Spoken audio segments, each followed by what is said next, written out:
Hello, everyone. Welcome to Feedstuffs 365. I'm Sarah Muirhead. As food costs rise, consumer behavior can change. Joining us today to walk us through the latest consumer behavior trends are Cam Camfield, founder and CEO of Stratovation, and Hinda Mitchell, Hinda, of Inspire. Great to have you both with us here today. Thanks. It's terrific to be here. Thank you.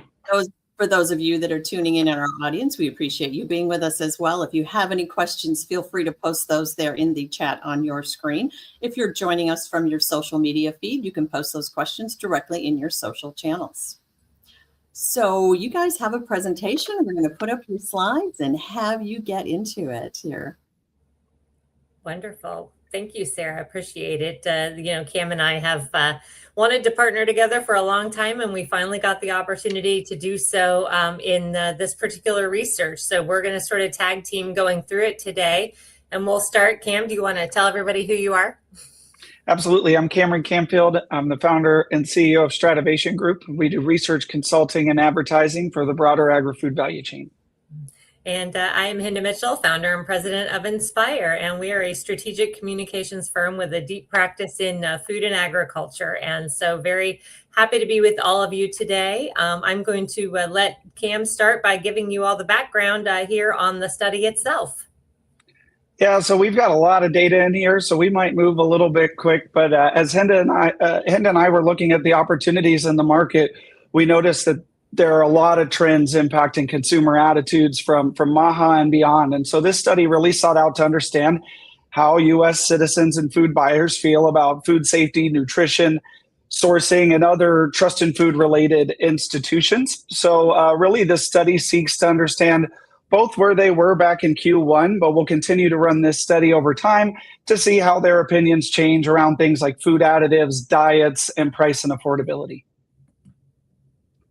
So as we alluded to, this study is a lot deeper than we've got a half an hour for, but in short, we're going to conduct this twice annually to try to keep a pulse on what are these key drivers of change at the restaurant, at the grocery, and beyond.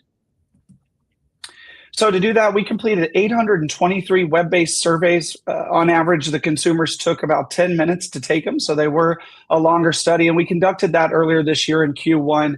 For the most part, folks had to be between 21 and 60 years old and had to be the house's primary grocery shoppers. So again, the one really controlling that food dollar.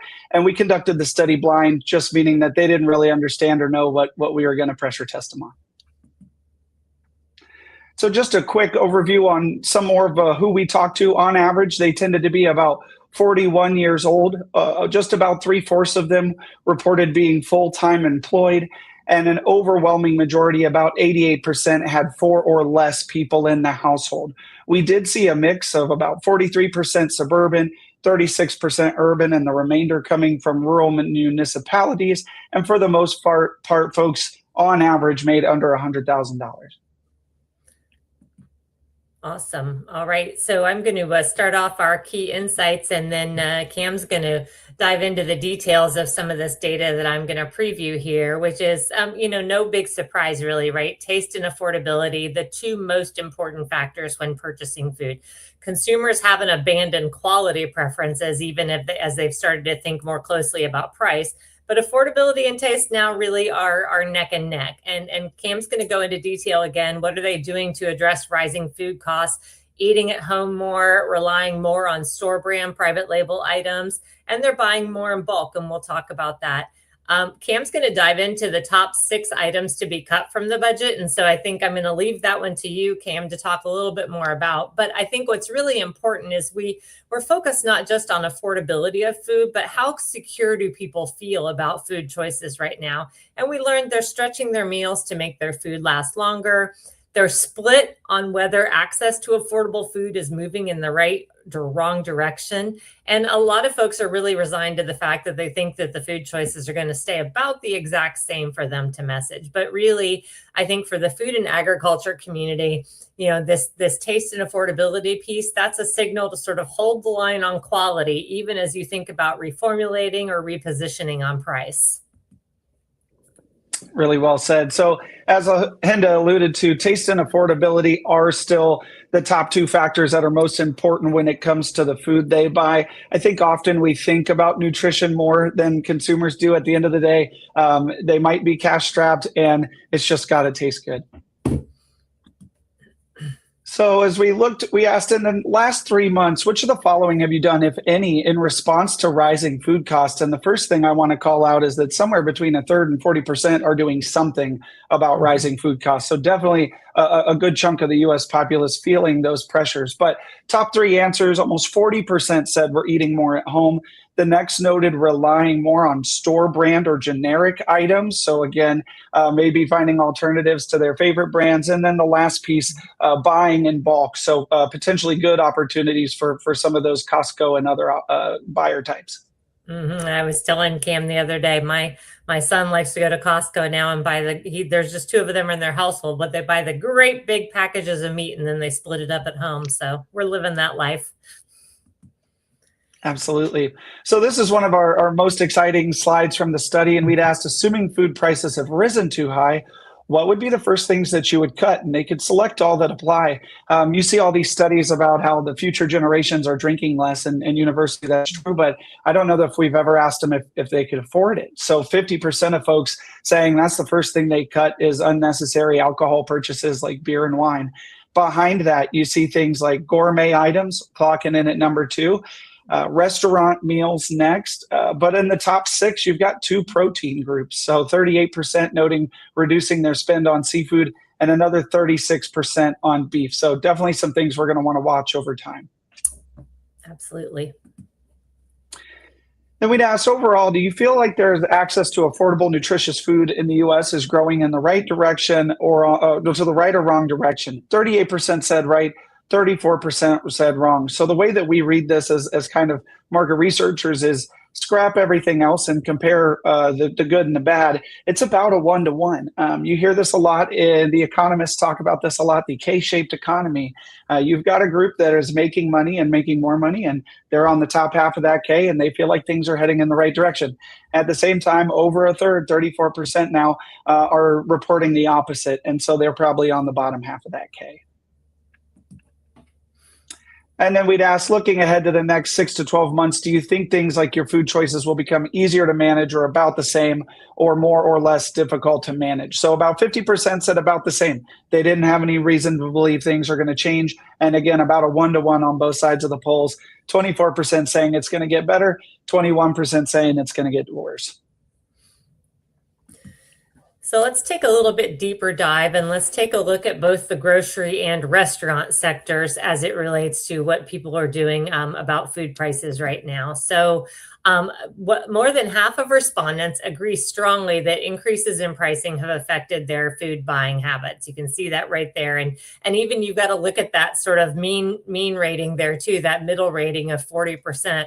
You know, this concern about prices and how it's affecting their food buying habits, you know, that's an intense shift, right? This is not sort of surface grumbling. There's a lot to see here. And so thinking about, you know, look at the other end, right? Only 9% of people say that pricing hasn't affected their food buying habits. So as we think about that in agriculture and at retail, you know, these are numbers that you've got to take pretty seriously.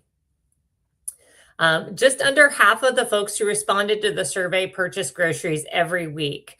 And so that means that, you know, consumers are making those weekly purchase decisions. So they're evaluating price, they're evaluating availability of different products. They're looking at those store brands versus those generic brands, not just occasionally, but every week. So any price volatility, you start seeing that pretty quickly.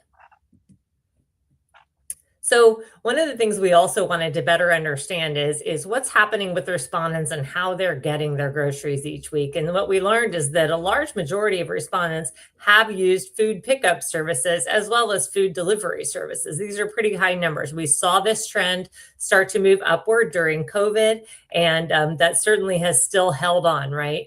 We also know that men are more likely to use the pickup service, and households with 4 or 5 people in their household are more likely to use the delivery service offered by their local store. So we're getting our food lots of different ways. This is a mainstream thing. This is no longer a niche. So about 3 out of 4 respondents have used a third-party grocery app. And so that's like Instacart or something like that, right? We're seeing, just 1 in 4 says they never use that. And so it's important for brands to think about at retail and to think about the fact that they're using a middleman, right? They're not necessarily going straight into the grocery app. They're using that third party app. And it really tells us too, we've got to be playing in the digital space, in the online space as we're marketing our food products, just the same as we would in the case at the grocery store. So just a few key implications from what we learned on the retail side, which is that customers are adjusting their shopping and eating habits in response to rising food costs. There's no question about that, but they're still thinking about convenience. They're still thinking about choice. The fresh food pullback is the most important signal for our agriculture and food community. That pullback from fresh food, that perception that cutting produce, proteins, that's where we're going to start to see some demand impact here. Shoppers are making those specific decisions. Again, we know men are more likely to be using that pickup service. So that digital experience, that online buying experience for groceries starts to matter. One of the things we also looked at, we didn't have a specific slide on this, but we also looked at food subscription services. And while those had a moment in time, 8 out of 10 are not using those food subscriptions anymore, despite the fact that you're seeing Instagram ads and you're seeing ads on TV for all of these products for subscription boxes. The hype is not getting there. It's not translating into purchasing. And that's probably also an affordability and cost related impact. A quick look at the restaurant side here. Again, more than half of respondents agreeing strongly that increases in pricing have affected how they're dining out in restaurants.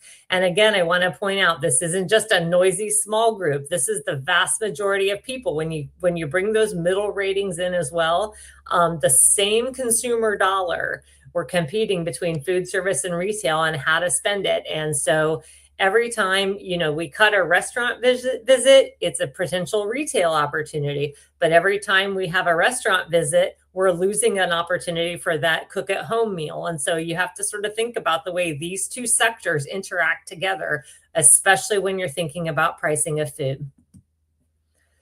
Just under half of respondents say that they eat at a restaurant at least once a week or every other week, twice a month. And so that's pretty common there, you can see, but that's important to think about. So that frequency is holding on, but it is fragile. This weekly to biweekly cluster is the group that will likely start trading down either to a less expensive restaurant, or they'll eliminate a restaurant visit entirely if those restaurant prices keep rising. So we think this is going to be an indicator of sort of future state. So we'll want to keep watching this number. It also matters for folks who in agriculture and food production who are providing food to food service, right? We got to think about that as well. So that's another channel. That's another place of demand that we've got to be considering. Although the frequency has a wide variety, the overwhelming majority of the folks that we surveyed said, yep, I'm ordering delivery at least once a month. And about half of them are ordering between 1 and 4 times a month. So, you look at this, and the best way to think about this is to say that consumers really have separated restaurant food from going to a restaurant. Delivery is now a distinct channel. It's not just a substitute behavior anymore. And I think that's going to have a lot of implications for how we all think about our relationships with food service. So implications here, consumers are shifting toward more at-home meals to combat food costs, but the good news is they are still dining out. They are still using restaurant delivery.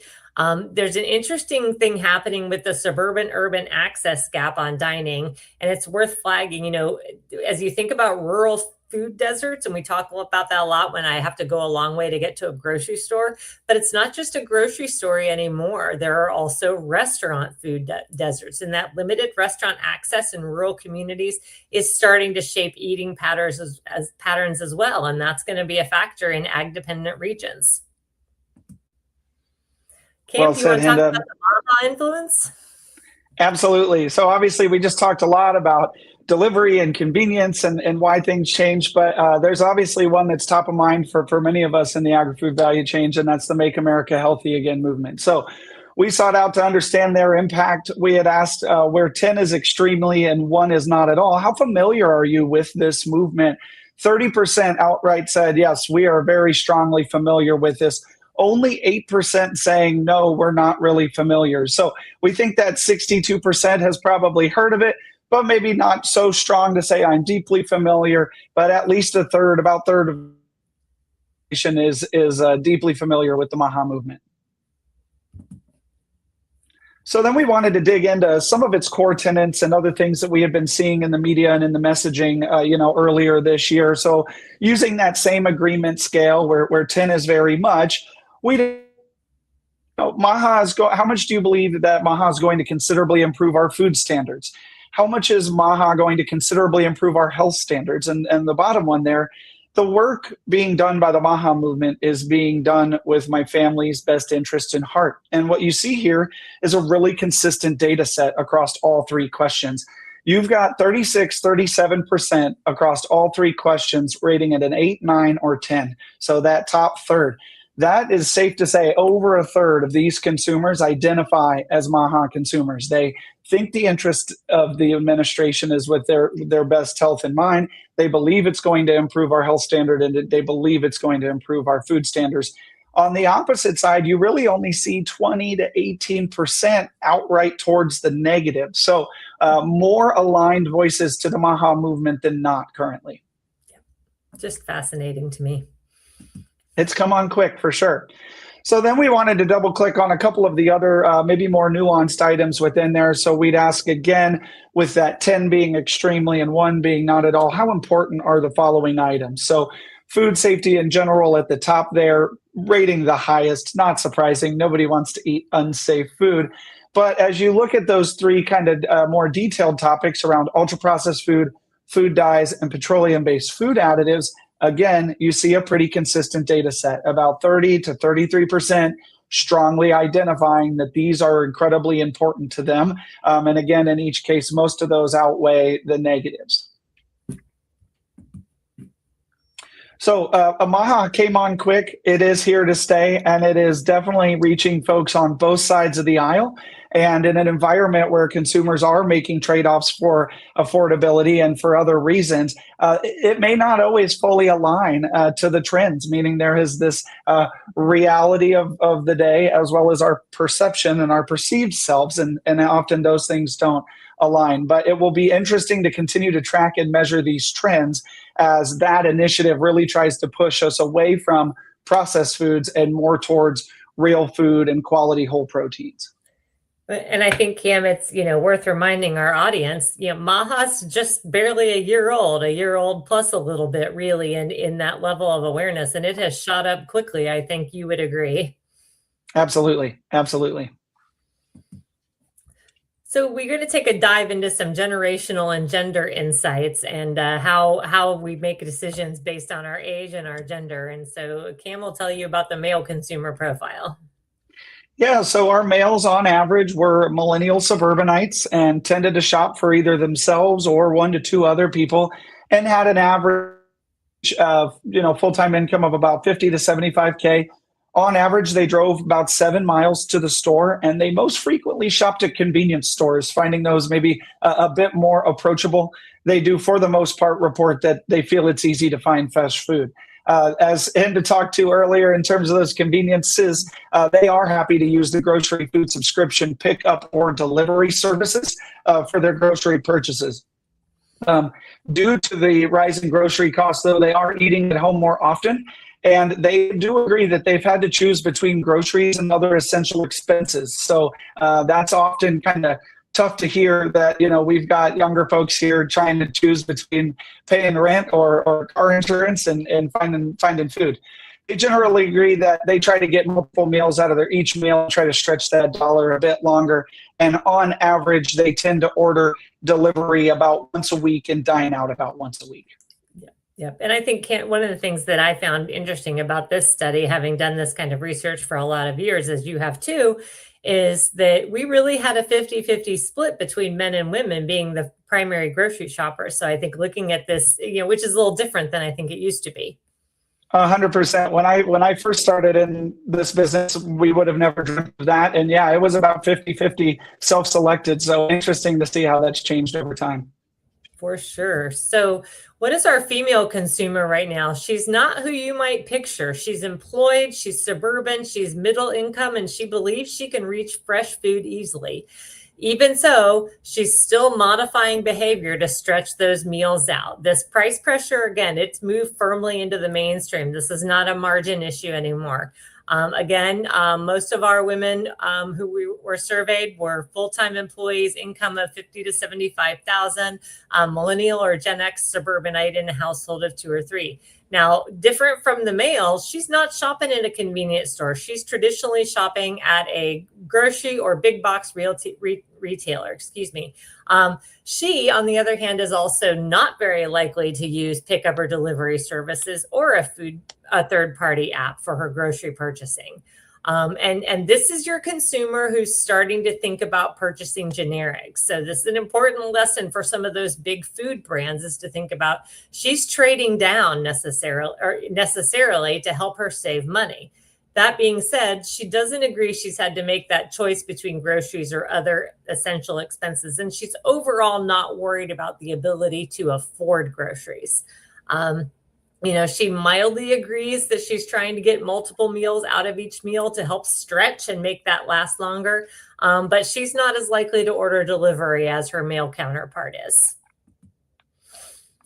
So we thought about sort of what are those messaging and marketing recommendations, right? And redefined value sounds simple, but it's really a direct challenge to how most food and ag brands have marketed for decades, right? So we think about aspirational imagery and occasion-based positioning and premium positioning, but now we've really got to think about affordability, taste, and nutrition without compromise, because that's one of the things that you're seeing happen when somebody dials down from a major brand to a store brand. I think the brands that are going to win are going to be the ones who acknowledge that these trade-offs are happening. We can't just sweep this under the rug. We've got to meet consumers where they are by validating their choices, offering smart solutions. And one of those solutions starts with showing how they can have versatile meals, how they can stretch meals. Bring me a product and show me what I can do with it in different ways. We do a lot of work in egg production, and we see that a lot, which is this idea that, eggs are not just a breakfast item. Eggs are a protein showing up on the dinner table as well these days.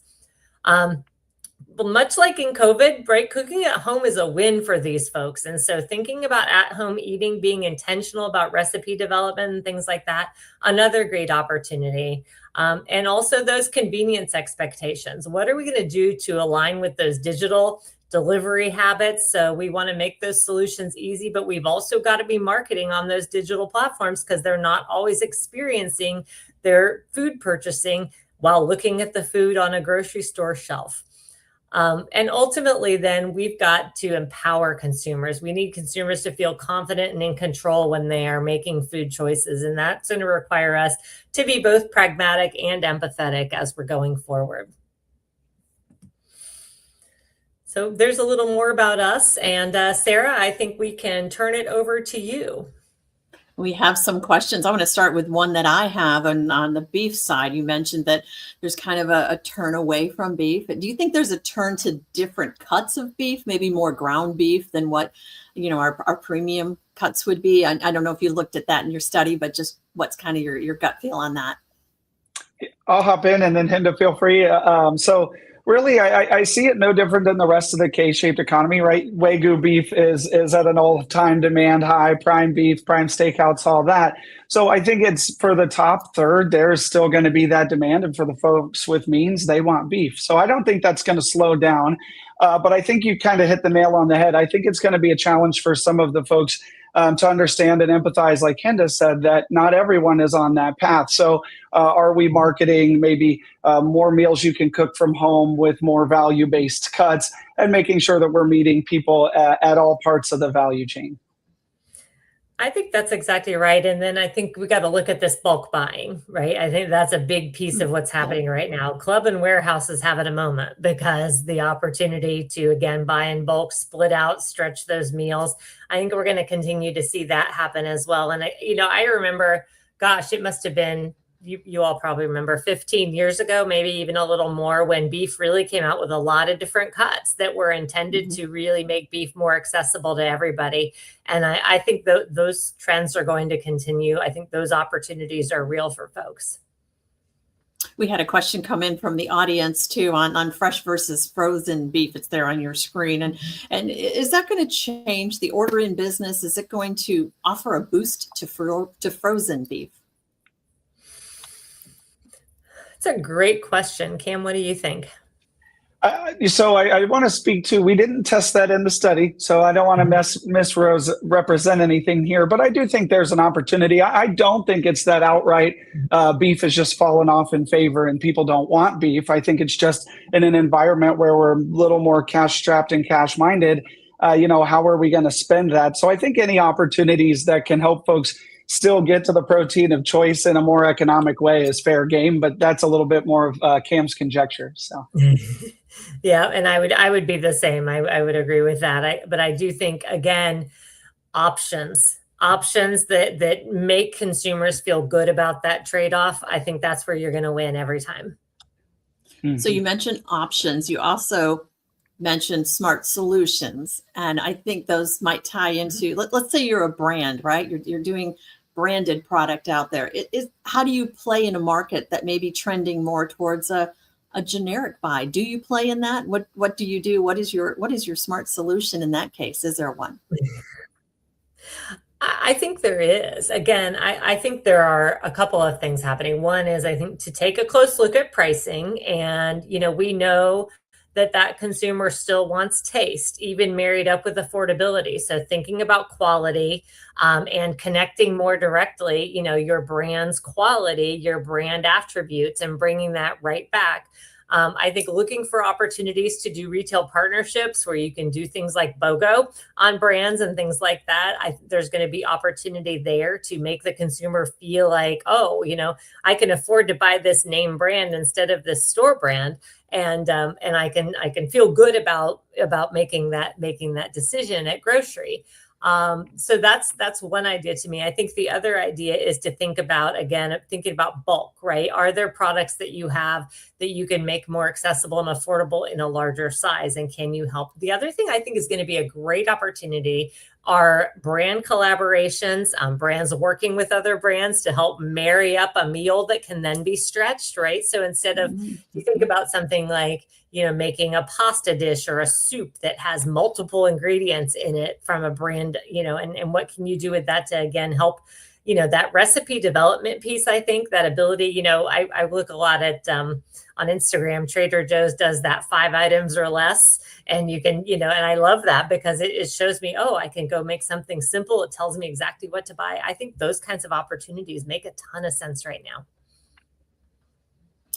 Another audience question, and this is a really good point. We talk about going to these, big box stores and buying in bulk. What do people have the money to buy in bulk this week and to cut it up and to store it over the next month? Is that tend to be, or do you suspect that might be a hardship for some people to be like, okay, I have to, budget for this to buy this big volume of meat at one time, as opposed to spreading it out through a month?